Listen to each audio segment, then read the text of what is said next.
बिस्मिल्लाहिर्रहमानिर्रहीम। अस्सलाम वालेकुम। आज हम पढ़ेंगे potential difference and EMF. Next topic है। इससे पहले हमने दो टॉपिक पढ़े थे। एक पढ़ा था इलेक्ट्रिक करंट और दूसरा पढ़ा था कन्वेंशनल करंट। इलेक्ट्रिक करंट और कन्वेंशनल करंट ये हमने लास्ट में पढ़ा था। इलेक्ट्रिक करंट क्या था कि rate of flow of charge in the conductor is called electric current. Conventional current क्या था कि that current which produced in a circuit due to flow of positive charge is called conventional current। आज हम इसी को मजीद extend करते हैं potential difference and EMF. इसमें आप देखेंगे ये हमारे पास कोई बैटरी है और इस बैटरी के ये हमारे पास है टर्मिनल्स। हमने इस बैटरी को किसी कंपोनेंट के साथ जोड़ दिया। मैंने यहां पर इसको बैटरी को बल्ब के साथ जोड़ दिया और मैंने ये कहा कन्वेंशनल करंट के हवाले से कि वो करंट जो पॉजिटिव चार्ज के फ्लो की वजह से होती है उस करंट को हम कहते हैं कि ये कन्वेंशनल करंट है। तो यहाँ पर हमारे पास ये एक बैटरी है और यहाँ से एक पॉजिटिव चार्ज इधर जा रहा है, मतलब इस सर्किट के अंदर करंट प्रोड्यूस होती है और ये पॉजिटिव चार्ज यहाँ से होता हुआ यहाँ आया और यहाँ से इधर आया। ये जो प्लेट है this is called high potential. ये जो प्लेट है इसको कहते हैं कि ये हाई पोटेंशियल और ये जो प्लेट है this is called low potential. High potential है और लो पोटेंशियल। तो जब भी चार्ज हाई से लो जाएगा तो this is called potential difference. जब भी चार्ज लो टू हाई जाएगा this is called EMF. EMF क्या होता है? Electromotive force. Electromotive force.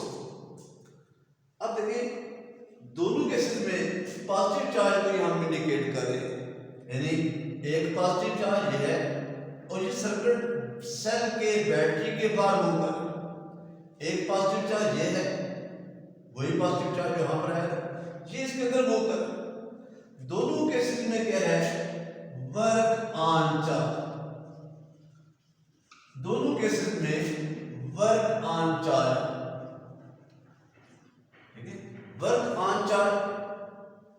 Work on charge यानी कि हमने इस चार्ज को यहां से मूव कर दिया।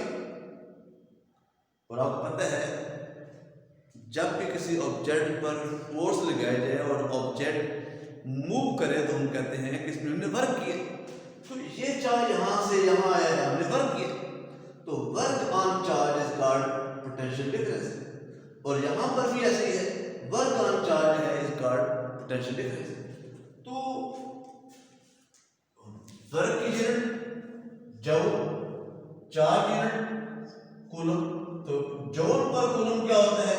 This is called volt. Joule पर कूलम जो है वो वोल्ट की। तो यहां हम बात करते हैं जो बुक में लिखा है पेज नंबर 112। पेज नंबर 112 पे आप आ जाएंगे। Potential difference is the difference in the electric potential between the 2 points in the circuit। between the 2 points कौन से हैं? एक पॉइंट ये कर, एक पॉइंट ये कर, तो यहां से यहां तक potential difference is equal to the work done in bringing unit positive charge from one point to another in the circuit.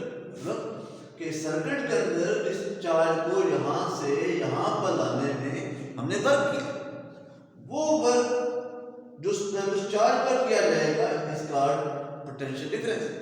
तो ये लिखा हुआ है where V is the voltage, W is the work and Q is the charge। Electromotive force के बारे में क्या लिखा हुआ है? Is the voltage between the terminal of the cell or battery in a circuit। ठीक है, ये सर्किट के अंदर ही है। It transmit the current inside and outside the cell। यानी EMF क्या करती है कि EMF जो है वो करंट को सेल के अंदर और सेल के बाहर करंट को प्रोड्यूस करती है। द पार्ट ऑफ सर्किट में electric energy is converted from any other form of energy is the source of electromotive force. ठीक है, इस called source of electromotive force कौन सा होगा? सेल है, बैटरी है, थर्मोकपल है, जनरेटर है। तो ये हमारे पास energy divided by charge, EMF cause and potential difference the effect. यानी ईएमएफ क्या है? ईएमएफ कॉस है। कॉस मतलब क्या है? इस पूरे सर्किट के अंदर जो करंट प्रोड्यूस हो रही है ये बैटरी कर रही है। और इफेक्ट क्या है कि बल्ब हमने लगाया है, ये में लाइट प्रोवाइड कर रहा है। अगर बैटरी को पंखे से लगाएंगे हवा आ जाएगी, हीटर से लगा देंगे तो हमें हीट प्रोड्यूस होगी। तो पोटेंशियल डिफरेंस क्या है? Effect. The unit of EMF और वोल्टेज इज सेम। वो क्या है? 1 वोल्ट। ये वोल्टेज मतलब potential difference. The device which is used to measure EMF of the battery is called voltmeter। ठीक है, वोल्टमीटर क्या होता है कि ऐसी डिवाइस जो क्या करती है कि जो बैटरी है उसकी EMF को मेजर करती है, तो उसको हम क्या करते हैं? वोल्टमीटर। तो इसको अंडरलाइन करें ऑब्जेक्टिव के लिए कि EMF को हम किस डिवाइस से मेजर करते हैं, तो वो है वोल्टमीटर। इसमें आप शुरू में लिखेंगे हेडिंग पोटेंशियल डिफरेंस और पेज नंबर 113 पर आप लिखेंगे heading electromotive force. Electromotive force, ठीक है। उसके बाद नेक्स्ट टॉपिक है ओम्स लॉ। नेक्स्ट टॉपिक हमारा ओम्स लॉ।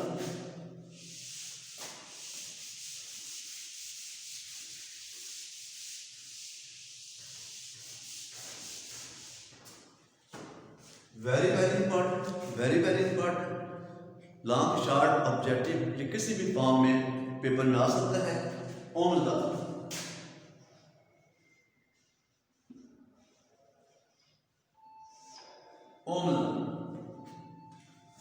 ओम लॉ क्या है कि आपके पास एक कंडक्टर है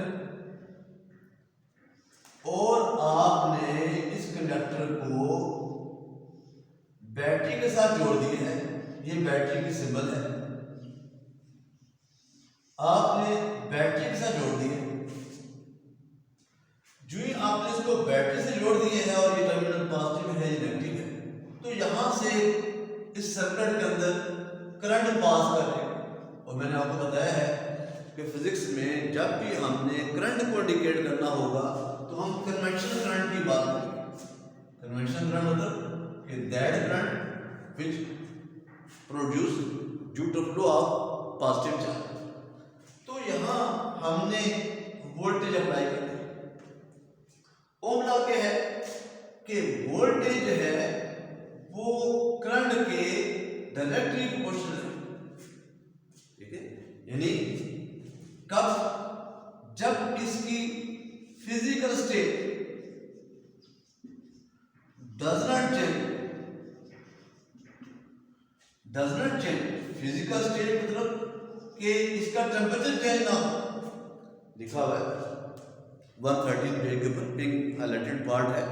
the current passing through conductor is direct proportional to the potential difference across its ends if the temperature and physical state of the conductor remains same. Physical state मतलब इसका area,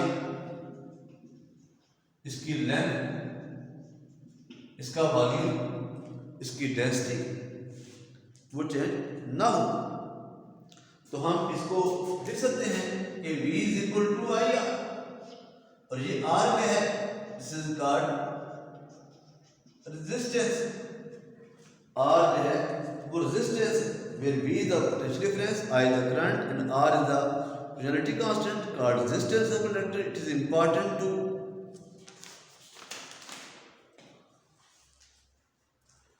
remember that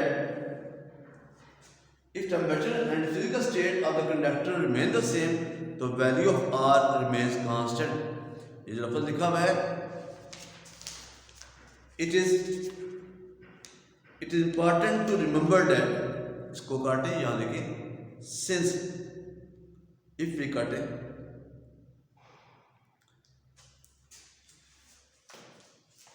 ये next है resistance, जिसके साथ शामिल है ये topic जो है, जो रेजिस्टेंस है, ये इसी के साथ ओम लॉ के साथ ही आपने इसको लिखना होगा। रेजिस्टेंस क्या है कि number of collision of electrons with the atom of conductor. Number of free electron with the atom of the conductor is called resistance. या हम यूं भी कह सकते हैं position offered by the conductor, opposition offered by the conductor to the flow of current. यानी जो conductor के रास्ते में करंट के रास्ते में कंडक्टर जो ऑपरेशन प्रोड्यूस करता है, रुकावट प्रोड्यूस करता है, इज कॉल्ड रेजिस्टेंस। तो हम इसी इक्वेशन को इस्तेमाल करके हम लिख सकते हैं R is equal to V by I। V क्या है, वोल्ट, I क्या है, एम्पेयर, और ये क्या होगा, ओम। तो रेजिस्टेंस की यूनिट क्या जाती है, ओम। It is obvious that if we keep the potential difference V constant, increase the resistance, the current will be decreased। मतलब कि अगर इस कंडक्टर की रेजिस्टेंस ज्यादा होगी तो करंट कम पास होगा, अगर रेजिस्टेंस कम होगी तो करंट ज्यादा होगा। ये सेंटेंस लिखा हुआ है, the current I will decrease, similarly the resistance is decreased, the amount of current passing through the conductor will increase। तो ये हमारे पास जो है ये टॉपिक है ओम लॉ। आपने इसको जो हाइलाइटेड पार्ट है यहाँ देखिए हेडिंग डेफिनेशन, टॉपिक जहाँ से शुरू होता है, when a conductor is connected to a current source, current source मतलब बैटरी, जनरेटर, जो भी, due to the difference in the potential across the end, मिलेगी यहाँ पर लिखें एक्सप्लेनेशन, और हाइलाइटेड पार्ट पर लिखें डेफिनेशन। हाइलाइटेड पार्ट के ऊपर जो लाइन लिखी हुई है विच स्टेट दैट काट दें, और जहां पर लिखा हुआ है हाइलाइटेड पार्ट के नीचे मैथमेटिकली रिप्रेजेंटेशन, मैथमेटिकली लिखा हुआ है, आगे इस पे रिप्रेजेंटेशन लिख लीजिए। फिर नेक्स्ट हेडिंग ऑलरेडी बना हुआ है रेजिस्टेंस, तो रेजिस्टेंस के पीछे लिखा हुआ है 14.41, ये काट दें, 14.41 काट दें। आपने 14.5 फिगर बनानी है, अगर 14.5 फिगर नहीं बना सकते तो ये जो मैंने बनाई है ये आप बना देंगे, इसको आप पढ़ें, इसमें से जो बात समझ नहीं आती है हम उससे मेरे नंबर पर आप रब्ता कर सकते हैं, और कोशिश करें कि जो जो टॉपिक पढ़ रहे हैं उनको साथ साथ तैयार करते जाएं, ताकि जो हमारा टेस्ट शेड्यूल टाइम टेबल बना हुआ है हम उसको इंशाल्लाह फॉलो करेंगे और जितने भी टॉपिक पढ़ेंगे उसको उस डेट के मुताबिक उसका टेस्ट होगा। ठीक है, थैंक यू वेरी मच, अल्लाह हाफिज़।